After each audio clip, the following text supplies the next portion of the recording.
Well, today we are on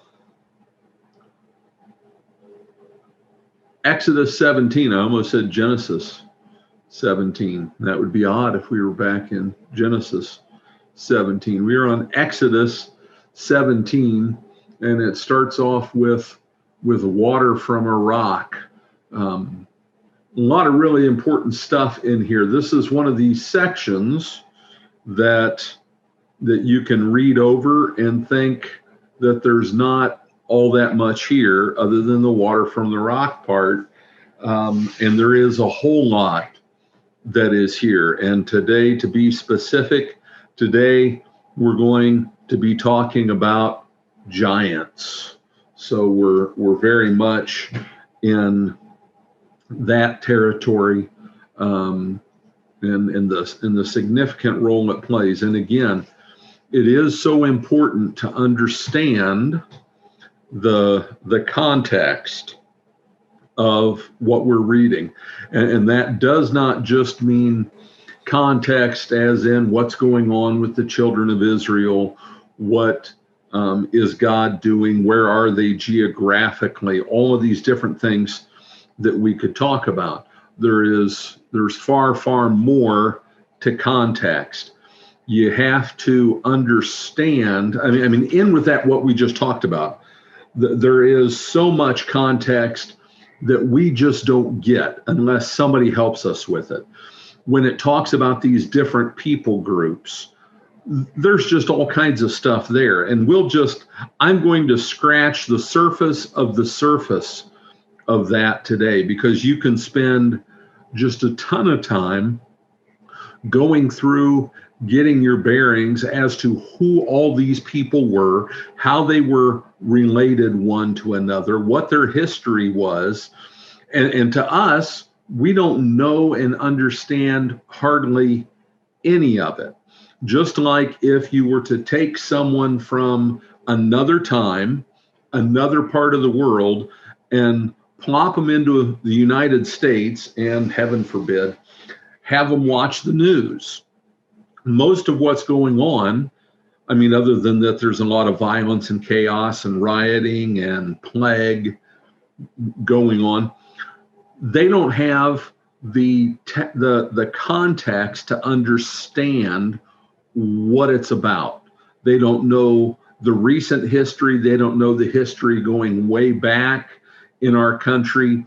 They don't have any of that as points of reference. And so it's just, okay, there's fighting, there are people who are unhappy with each other, but they don't really understand what's really going on at a deeper level. We have the same thing happen when we go to look at things in the scriptures, and especially in the Old Testament, because the church has just done a poor job at teaching this, at explaining this. And I think part of it is, honestly, it's too much work.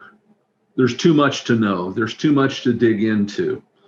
And, you're getting into scholarly specialties of specialties of specialties.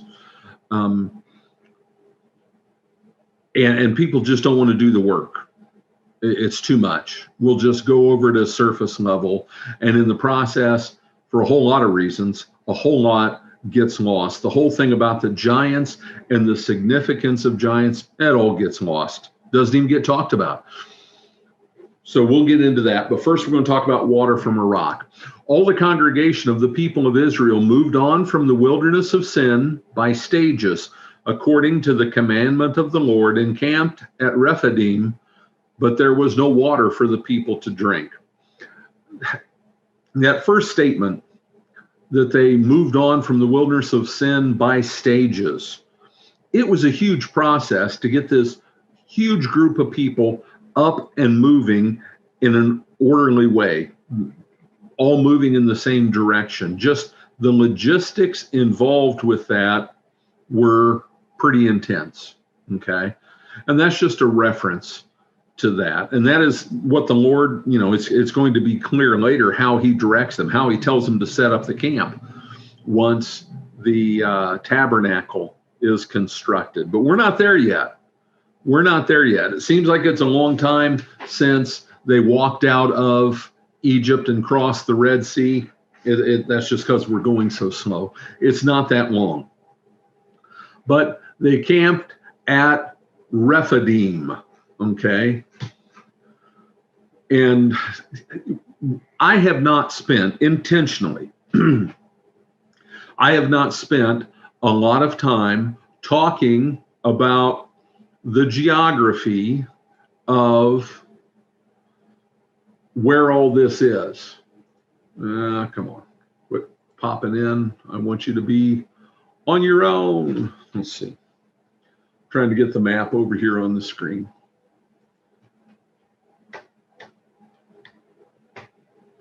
Okay, here's a map.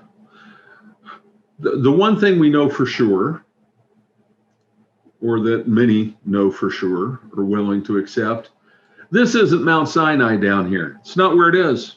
It's not where it is. That doesn't work for all kinds of reasons that we could spend a lot of time talking about. That doesn't work. People come up with all these different locations, and there are these different waypoint spots that are mentioned. And I think it is, and I'm not trying to sound harsh with this, I think it's somewhat of a fool's errand to try to get it specifically set exactly where Mount Sinai is, because no one can. You can't know. We're talking about geography back when people didn't keep records the same way we do. Geography that's 3,500 years old. There's been so much change. These terms are used of different places. You just can't know. You just can't know. The one thing we do know is Mount Sinai, if you see my little cursor here moving around, it's somewhere in here. It's somewhere in here. And that is important that it's down here somewhere, because later on in the scriptures, and it's something that, again, the church hasn't spent a lot of time talking about, but scholars do, there is the Yahweh from the south passages, that Yahweh and his people came marching from the south. There's also all kinds of history with that the name Yahweh might have been used here before it was given to Moses. There's all kinds of stuff with that. And we haven't spent time talking about that because we can get down in the weeds so deep that we forget what we're doing. Okay, that if you want to dig into that stuff, we can talk about references where you can do it, and you can just dig into your heart's delight. But we don't know where Mount Sinai is. We don't know where many of these places that are talked about are. Traditionally, this is where it's always been put, because there is a place called Mount Sinai down here, Mount Horeb. But it's doubtful that that's really it.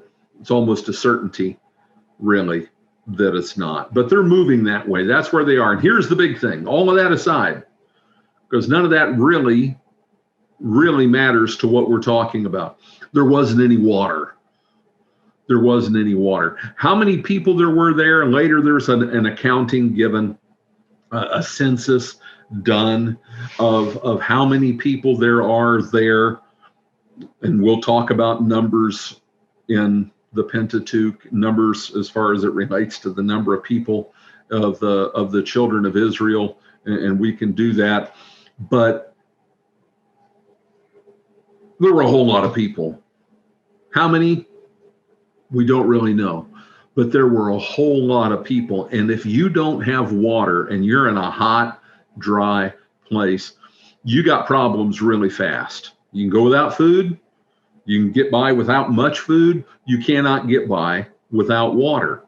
All of that's understandable. That's a given. Got to have water. And again, it's something we take for granted, because I can walk out of this room, I can go to the bathroom, I can go to the kitchen, I can go outside to the hose bib and turn on one, and water just comes gushing out. We take it for granted. Water was vitally important. Water is life. The problem is the way the people dealt with this. That's where the real issue comes in. Therefore, the people quarreled with Moses. They're coming at him. They're angry. They're letting their emotions and that downward cycle that happens of fear, doubt, all that stuff that we talked about last week, they're letting that run away with them just like they did with the food. Now they're doing it with the water.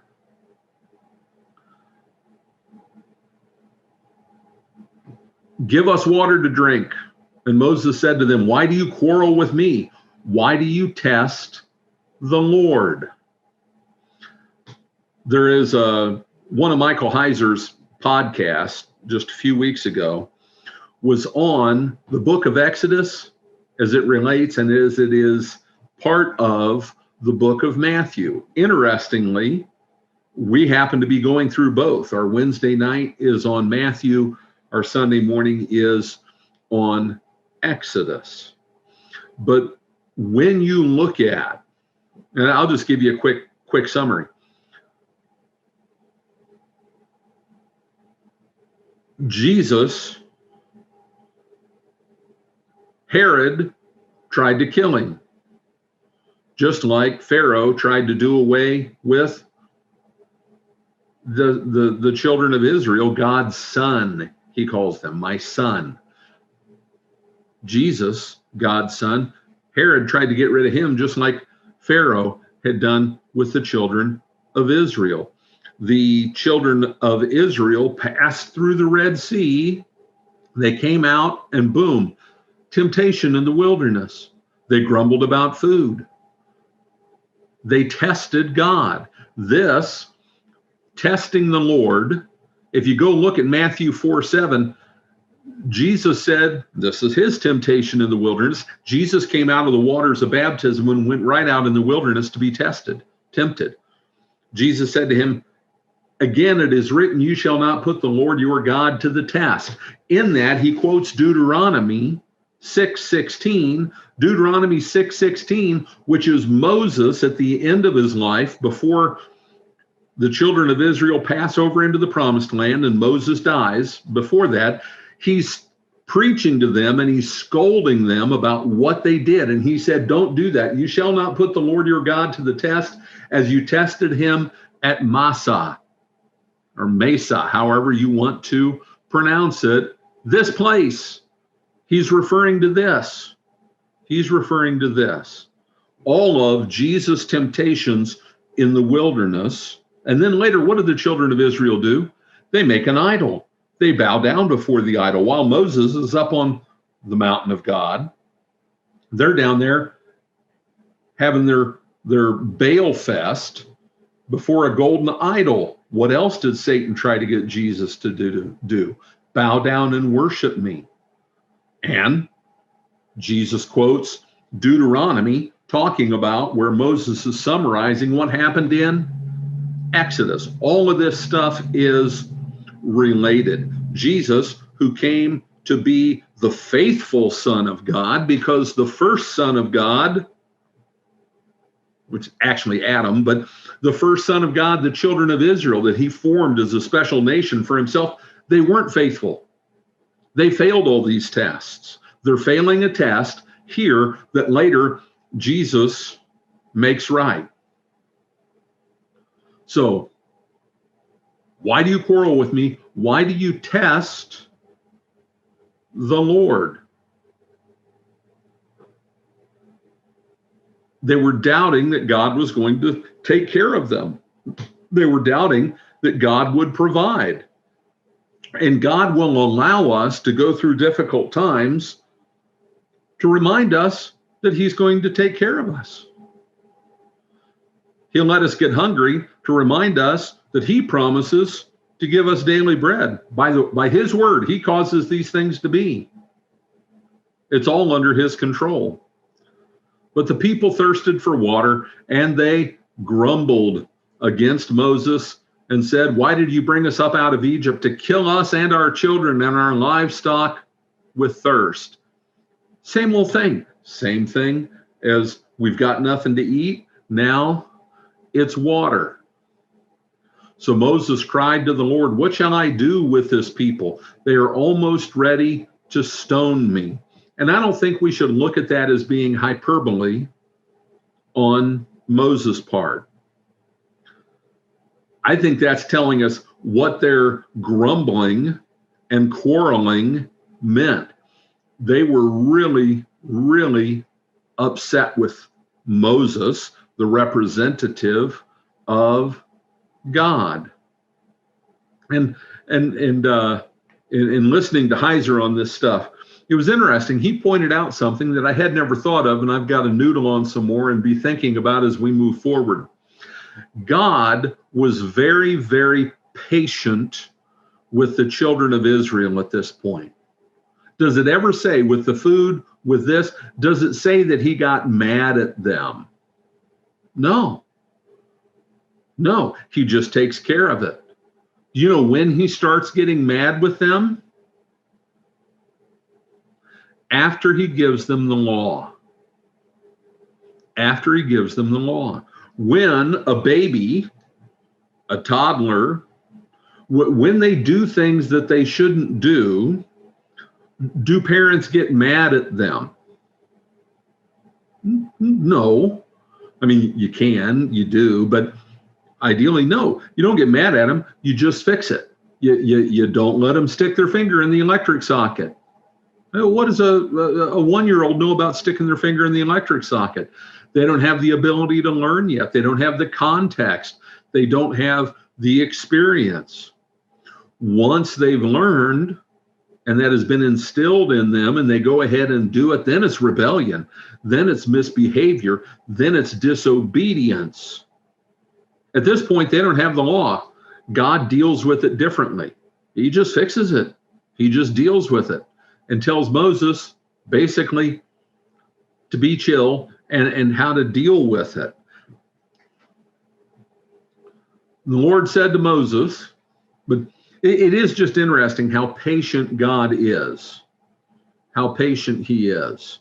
And the more we learn and the more we know, the more he expects of us, right? And the Lord said to Moses, pass on before the people, taking with you some of the elders of Israel, and take in your hand the staff with which you struck the Nile, and go. Behold, I will stand before you there on the rock at Horeb, and you shall strike the rock, and water shall come out of it, and the people will drink. And Moses did so in the sight of the elders of Israel. Okay, couple of interesting things. God told Moses to take some of the elders of Israel. Now, it hasn't been laid out that this was a God thing, that there was a structure, a political hierarchy in which there were elders, leaders of clans, and all of that. It's just something that they did on their own. It's what they did on their own. If, whatever your family is, if, let's say that there are 4 siblings, 1 grandfather, if you all live in close proximity or you all get together for a gathering and there are 20 grandkids, 4 kids, their spouses, 20 grandkids, 35 great grandkids, trying to figure out how you're going to do this family reunion thing, who's going to step up and do it? The 4 siblings are. The 4 siblings are. They are the elders, right? Okay, same thing here. It's just a natural structure based on families, based on clans, based on who's respected, who's listened to. In every family, there are those who speak and everybody listens. There are those who speak and everybody goes, oh yeah, that's crazy Uncle whoever. And yeah, we kind of take it with a grain of salt. Sometimes he says something worthwhile. Otherwise, we listen to Uncle so-and-so or Aunt so-and-so because they actually know what's going on and have a brain in their head. Okay. Do you know how leaders, do you know what makes a leader? Leaders just are.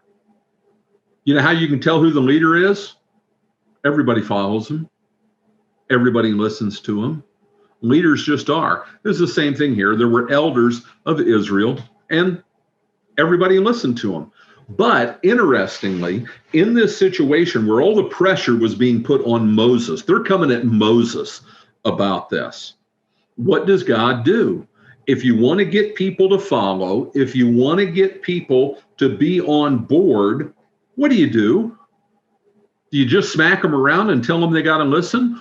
Or do you get the people of influence, the influencers, and bring them along and make them part of it? Make them feel like they're part of what's going on. They're part of governing this. Here, I'm going to show you. I'm going to take care of this. And it makes it clear he does it before the elders, because there were millions of people. You couldn't fit everybody right around that rock at one time for them to see. You take representatives. I'm making you part of it. Okay? Be on board. Spread the word.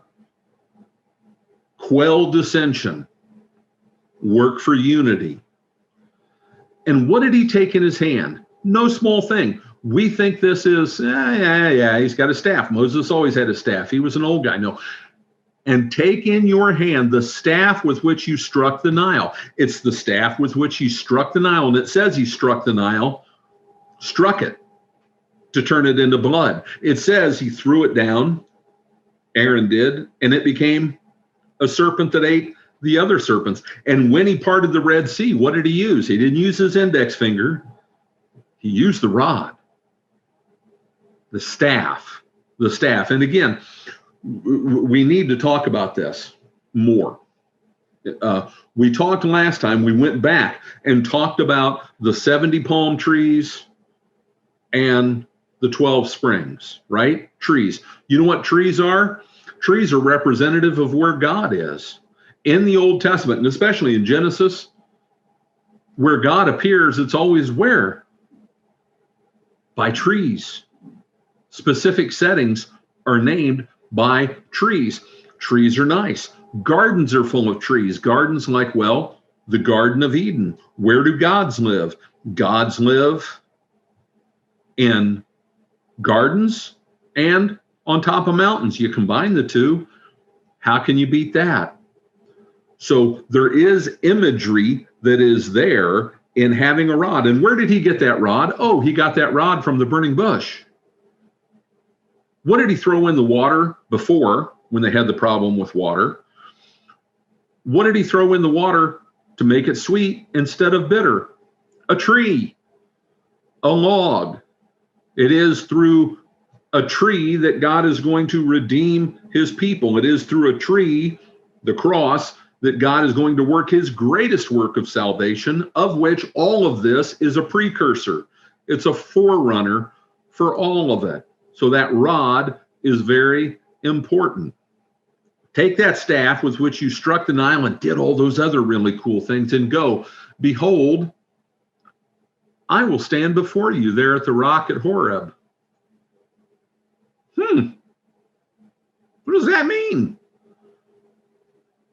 Sarna, from the Jewish Publication Society, his commentary, he says this anthropomorphism or use of human language for God as a response to the people's skeptical questioning of God's continued support, God's immediate and potent presence will indeed be manifest. But it says he stood there.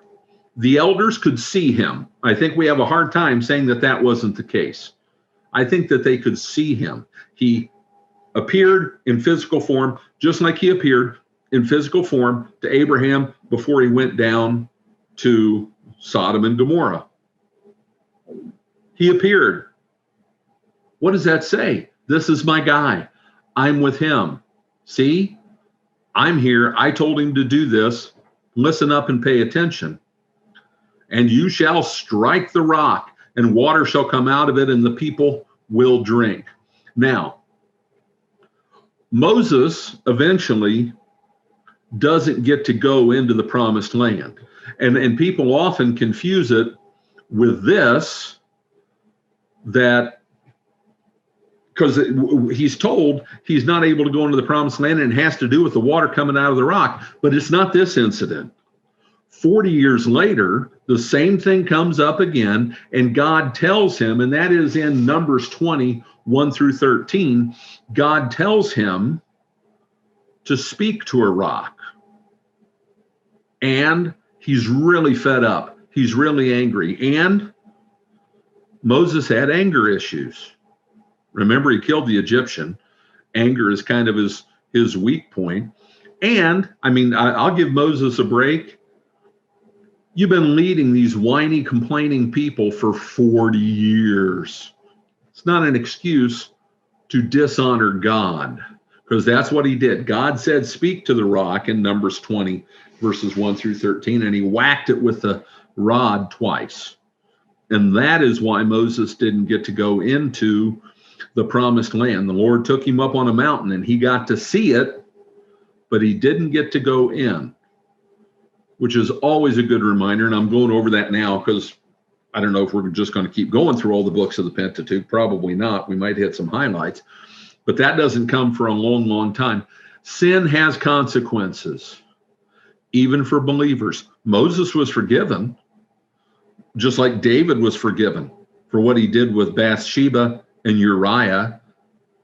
He was forgiven. Sin has consequences. Moses was forgiven. God buried Moses himself. Fascinating thing to think about. But Moses didn't get to go into the promised land. Just like the rebellious children of Israel, all the ones of that adult generation had to wait 40 years and all of them died off. They didn't get to go into the promised land. Didn't mean they all went to hell and were unbelievers. No, sin has consequences. In this world, sin has consequences. Thankfully, we look ahead to a world, the new Eden, where all those trees are, tree of the knowledge of good and evil, that tree of life, where sin's consequences are done, gone. Moses did so in the sight of the elders of Israel, and he called the name of that place Massah and Meribah, because of the quarreling of the people of Israel, and because they tested the Lord by saying, is the Lord among us or not? I'm just going to quote Heiser here. It's a short little quote. Like, duh, you have this string of events, and then you get to Exodus 17, and then their question is the Lord among us? Like, how clueless can you possibly be? Good stuff. Good stuff. And I will put the link to that. I mentioned the Naked Bible podcast. I will put the link to that one on Exodus and Matthew up on the Family Bible, Sunday Bible. And I encourage you to listen to it. I encourage you to listen to the Naked Bible podcast. It's challenging stuff. It's interesting. He makes it fascinating. It's a lot of fun. Okay, now we get to the giants. Now I'm just going to read through. It's not all that long. Pretty short. Very famous section. Very famous section. But I'm going to read through it. And just on the surface of it, you think, what's so important with all this? Okay, but what's really there?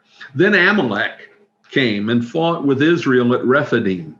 So Moses said to Joshua, choose for us men and go out and fight with Amalek. It's the first time Joshua's mentioned. Go out and fight with Amalek. Tomorrow I will stand on the top of the hill with the staff of God in my hand.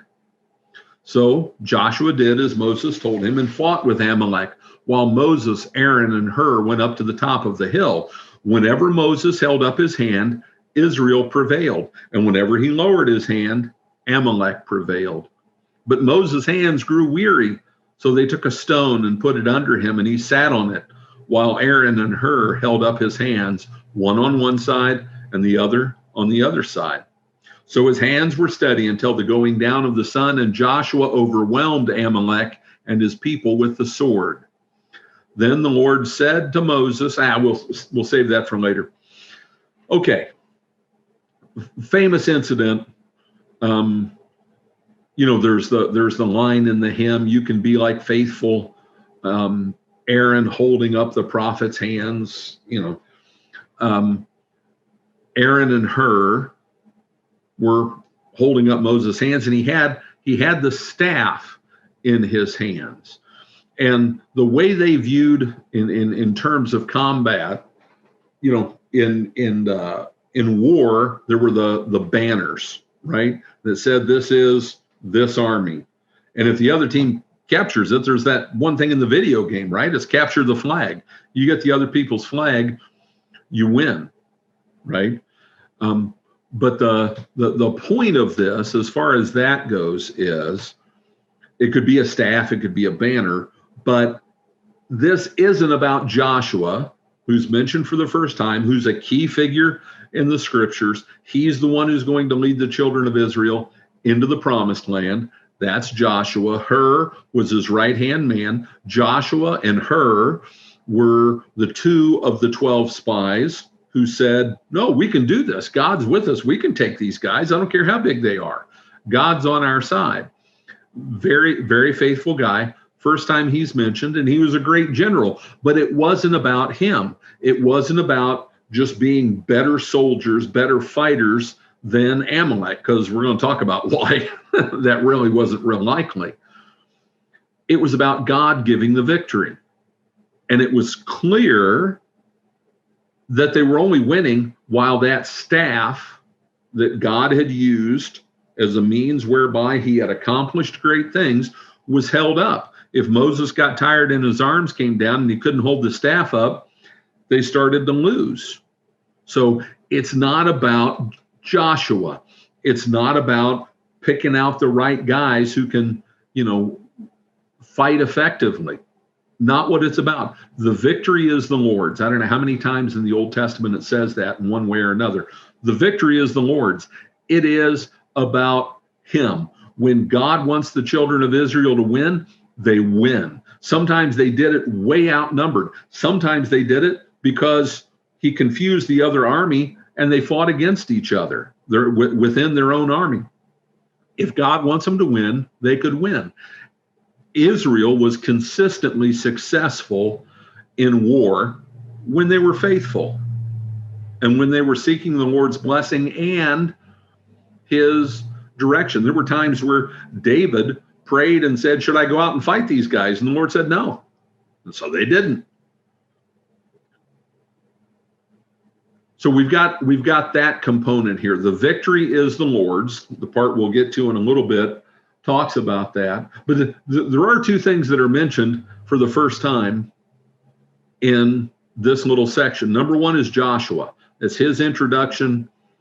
He's going to be a big guy. He's going to be very, very important. The successor of Moses. Talk about big shoes or sandals to fill. That's all interesting. But what's more important, not more important, equally important, is who Amalek is. It's a people, the Amalekites, Amalek. They are a giant clan.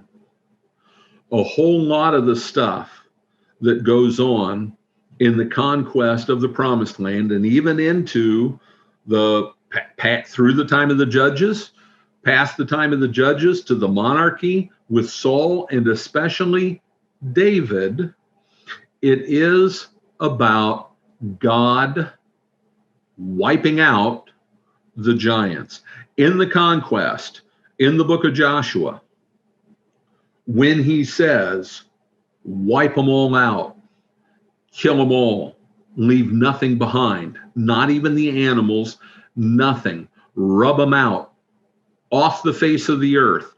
It is always the giant clans. The clans, and it's not saying all of them were giants. All of them weren't giants. All the Philistines weren't giants, but Goliath and his brothers were, and others were. So back to do some backfill work here to have this make sense. The giants were the offspring. If you go back to Genesis 6, the sons of God, B'nai Elohim, came down and they took women. They went into women and they had kids. And those kids were giants. They were giants. And they were giants. And they got wiped out in the flood. But then that still went on. And there were some around afterward. They are, and the way it is cast in Scripture, they are agents of chaos. And chaos, when you think of chaos, you need to understand theologically what chaos represents. Chaos represents rebellion against God, and not just rebellion against God in like a superficial kind of way. It is trying to undo God's order of things. God had created people. They were his offspring. He breathed life into them. They were his. They were to be subject to him. Satan worked to split them off and lead them away from that. Then the B'nai Elohim, the sons of God, came down to earth with the intent of starting their own race, because then they'd be subject to them. You will be like God. The rebellion, very similar to what man fell for. The ones who definitely knew better, the B'nai Elohim, were working the same thing. And they spread all over the place. They were still around. When it talks about many of the different people whose names come up, all the Tites, the Hittites, the Girgashites, the Bababshites, whatever. Those are giant clans. There were giants in their bloodlines. And Amalek is a descendant of Esau. Let's see if I can find the note.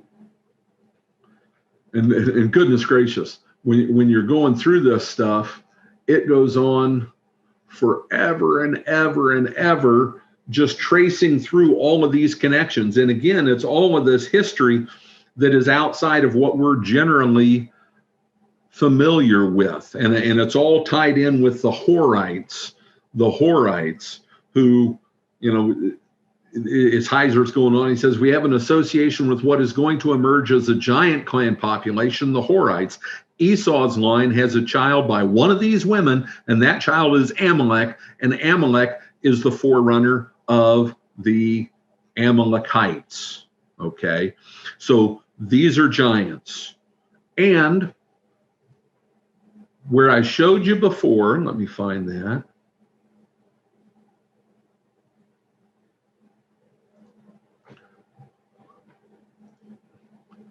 Down in here, this is where we're talking about. Edom was over here, okay? And interestingly, God tells the children of Israel to leave the Edomites alone. He tells them to leave the Moabites alone. Those were descendants of Esau, Edom. Esau was descendant of Abraham, right?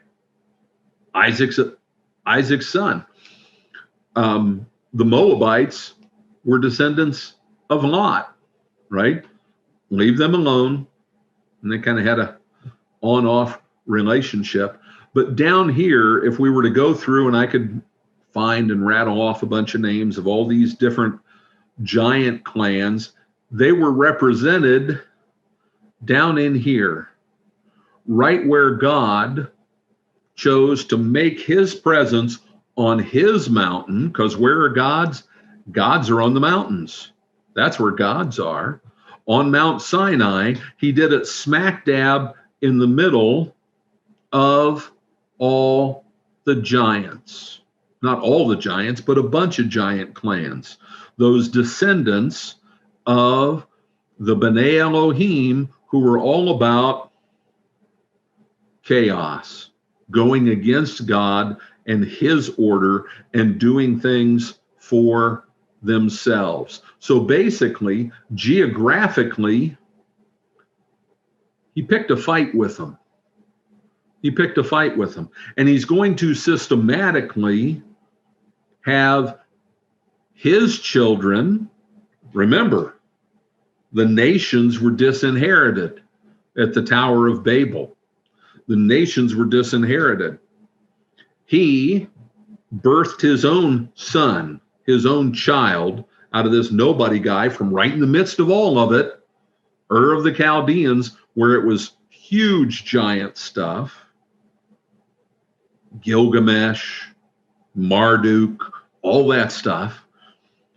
he birthed his own child, who then he's going to use to work salvation. He's going to save them. He wants to save all the nations, but these giants, they've got to go. They've got to go. And he's going to take them on, head on, and wipe them out. There were other peoples, when they go into the promised land, who he would just have them subdue them.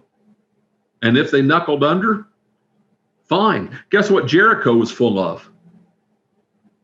Giant blood. Genealogy. Did it in. Wiped it out. Okay.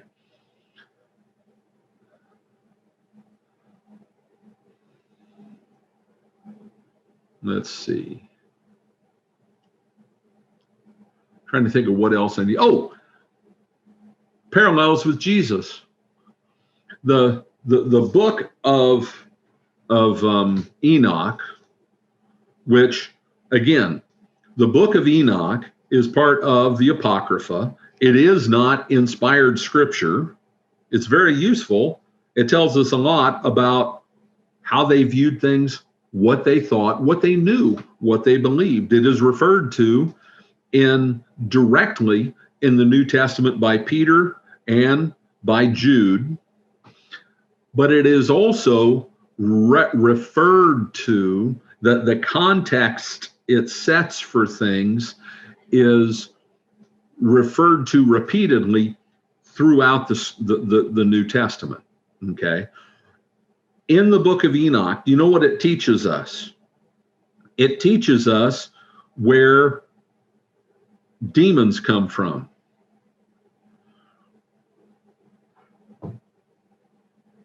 It says that demons, because what you had with the giants, these were hybrids. They were hybrids. They were half human. They were half divine. And isn't it interesting that all the different religions, and we can think of Greek and Roman mythology, that talked about what? Hybrids, the Titans, halflings, half God, half man, half divine, half human.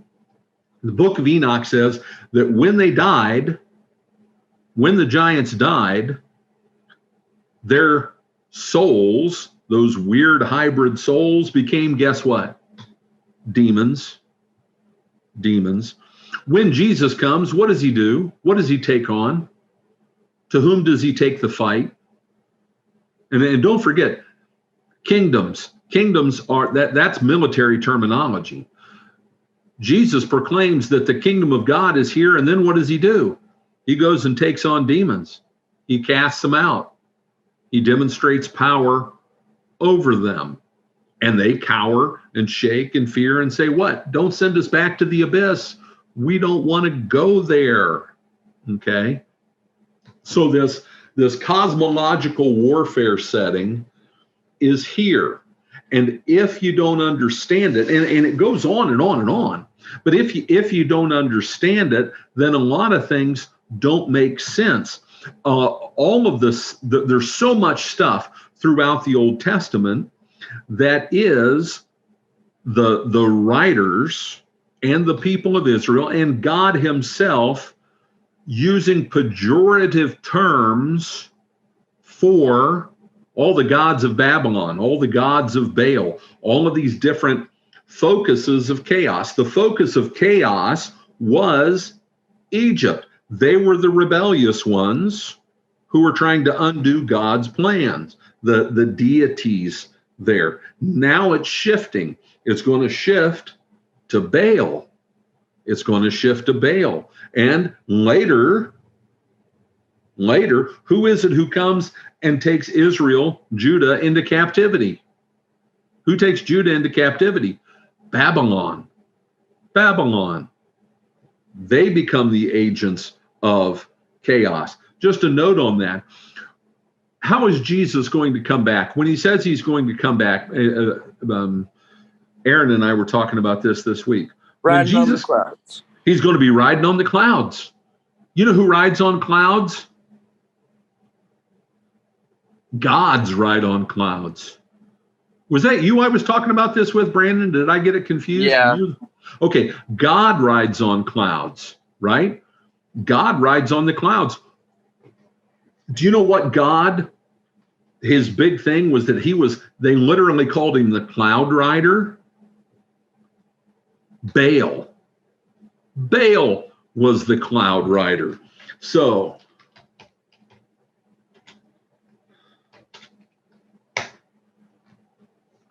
Daniel 7:13, I saw in the night visions, and behold, with the clouds of heaven there came one like a son of man, and he came to the Ancient of Days and was presented before him. You got the two powers of heaven right there. And when Jesus appears, and I think we can get the reference here, treasury of scripture knowledge, it is an absolutely wonderful thing. Oh, I'm in the wrong place. I got to go to it in this one.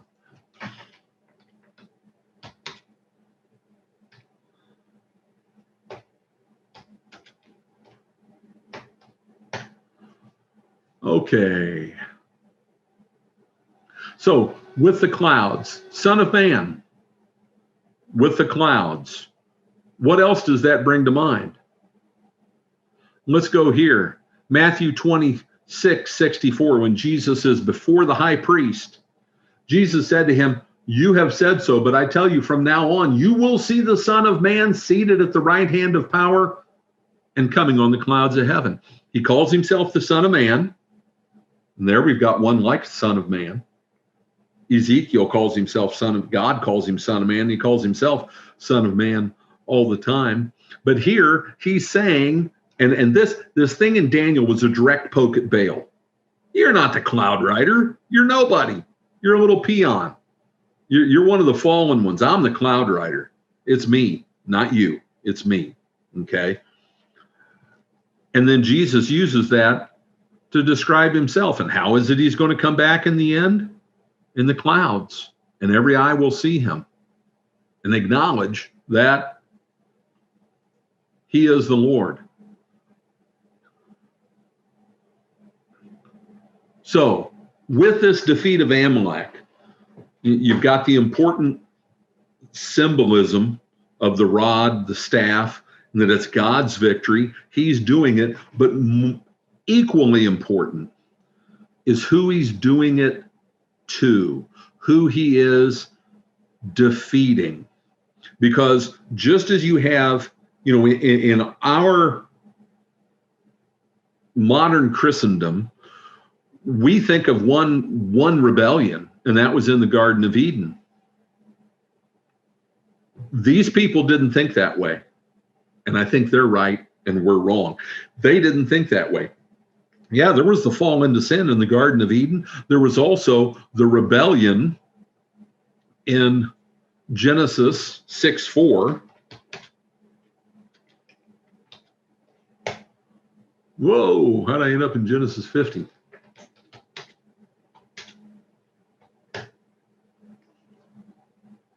Where it talks about Genesis 6:1-4. When man began to multiply on the face of the land, and daughters were born to them, the sons of God, B'nai Elohim, saw that the daughters of man were attractive, and they took as their wives any they chose. Then the Lord said, my spirit shall not abide in man forever, for he is flesh, and his days shall be 120 years. The Nephilim were on the earth in those days. There be giants, Nephilim. And also afterward, when the sons of God came in to the daughters of man, and they bore children to them, these were the mighty men, Gibborim, Nephilim, a lot of different names for them, who were of old, the men of renown. And a lot of these different names come from what root language the word is in. And there were different languages, so there were different names for these entities. So this is a rebellion against God, big time. And the reason this has been taught incorrectly for so long, he's one of the greatest thinkers of all time, one of the greatest theologians of all time, but he got this wrong. And his name is St. Augustine, who said wonderful things like, thou hast, in a prayer to the Lord, thou hast made us for thyself, and our hearts are restless until they rest in thee. Major player in Christendom. He's the guy who got the Trinitarian controversy settled, that there is a triune God. That's what the scriptures teach. There was a big, huge fight about that at the Council of Nicaea. He's the one who played a major role in that, okay? But he got this wrong. He said that the sons of God, that was believers, the Sethites, Seth and his descendants, the good, faithful guys went in and married to the women of unbelievers, the daughters of unbelievers, like Mary and Bad. And that's not what it's talking about. You can't square that with where it talks about the sons of God other places in Scripture, like Psalm 89 and Psalm 82, and these different places where it talks about the divine counsel and how those terms are used. So I'm not saying St. Augustine was trying to do anything wrong. He just got this wrong. And then, and another part of it was why St. Augustine went that way. This was very Jewish thinking. This was very Jewish thinking.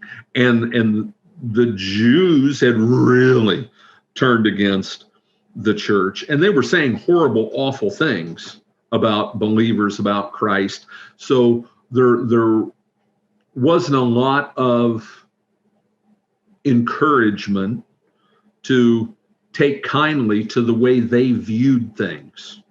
You know, that biases that way come into play with how things are understood and how we're willing to look at things, rather than is it true or not. It was, well, they're really letting us have it and we're tired of them, so we're not going to give a whole lot of heed to their thinking and their views on things. And that's understandable. So you've got that rebellion, and you've got Genesis 11 with the Tower of Babel, at which point, with that rebellion, God disinherits the nations and says, I'm going to focus in on bringing about a new people. And that's why we go right from the Tower of Babel right to Genesis 12 and the call of Abram from Ur of the Chaldeans. And Ur of the Chaldeans, again, because I know we like maps, Ur of the Chaldeans we're scrolling north. I need to back out some so we get some reference.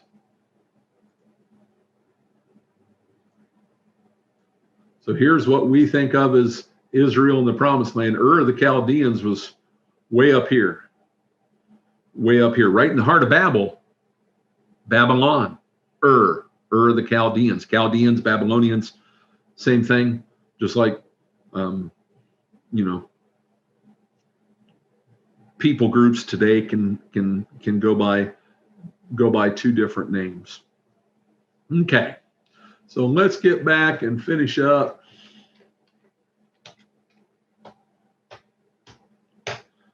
Here in Exodus.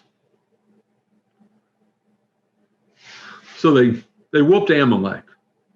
Now, the Amalekites weren't wiped out. Didn't say they were wiped out, but they won. The Israelites won.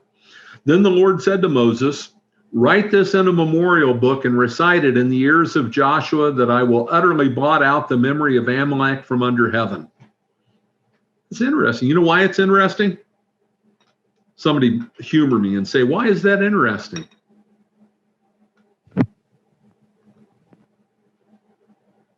No takers? Here's why it's interesting. It's interesting because this is the first time anybody in Scripture is commanded to write anything down, or that it's referenced that anyone wrote anything down. First time. So do you think that's really important? Write it down. Write it down. This is important. And write it down in a memorial book. Make sure that you keep this in a memorial book. And this is just, through a supernatural victory, Yahweh gave them victory over the Amalekites, giants. He had them write it down in a book. And 13 months later, in the incident with the 12 spies going in to spy out the promised land, the children of Israel would forget. They would fail to believe and trust what Yahweh had worked right before their eyes. You know who didn't forget? Joshua didn't forget. And if you go read about that incident where they come up short and say, oh, we can't do that, and I recommend that you do. If you go read that, and we'll get to it not too distant future, Joshua talks about the things the Lord had done before. But the other 10 spies, everybody listened to them. But he will blot out the memory of Amalek from under heaven. And there again, that idea of wiping them out, getting done with them, undoing them, because they are the progeny of the agents of chaos, and they are still working for chaos. And Moses built an altar of the Lord and called the name of it, "The Lord is my banner," saying, "A hand upon the throne of the Lord. The Lord will have war with Amalek from generation to generation." Okay, the Lord is my banner part, that's easy enough to understand. But why banner? In the way they talked about things and viewed things, that staff was the same as a banner. And it's basically saying God is our power, God is our strength, God is our refuge and strength and ever-present help in trouble. That's the way the sons of Korah would write it down in Psalm 46. So the Lord is my banner, God is our strength. How often of all the times, think for yourself, that you've gone off the rails in your life in whatever way? If you had simply kept that truth at the forefront of your mind, would you have gone off the rails? No, you wouldn't. If you remembered, the Lord is my strength. This isn't about me and whether I'm smart enough to figure this out. This isn't about me and whether I can make this work. This isn't about me and whether I can manage to provide for my family or take care of myself or whatever else. The Lord is my banner. It's his strength. That rod that reminded of the tree. He's my strength. He's got this. It's okay. I'll just keep trusting in him. I'm not going to grumble. I'm not going to murmur. This is the part that can use some help. Saying, a hand upon the throne of the Lord. This last part of this, if you just try to figure out, like you're trying to explain this to somebody, saying a hand upon the throne of the Lord will have war with Amalek from generation to generation. It just seems like something's left out, right? What is that saying? The preposition for upon can just as easily, because prepositions, anybody who's learned another language and tried to be functionally literate in another language overseas, you know what's the hardest part of the language? Prepositions.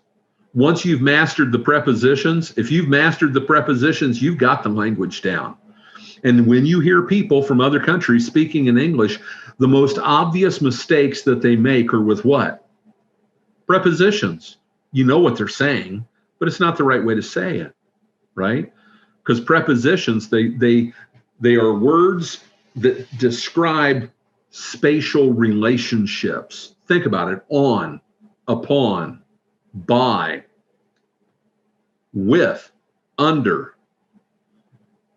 But they're these kind of abstract concepts that can flow from these geographic, spatial, geometric relationships.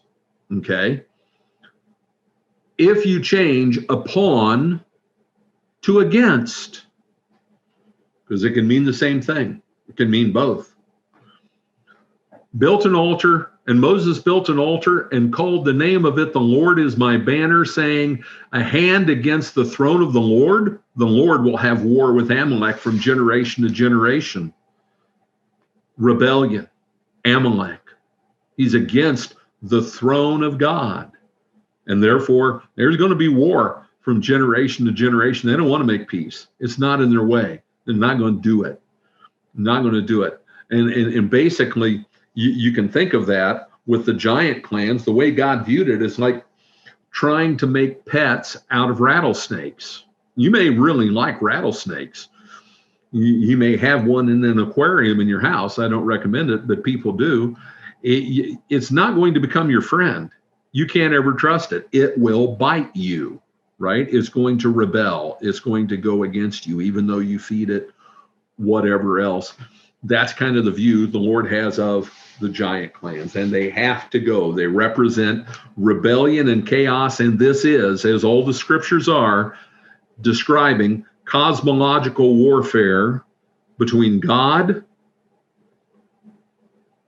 and those who are arrayed against him, between the children of God and those arrayed against them. We're going to stop there because our time is up.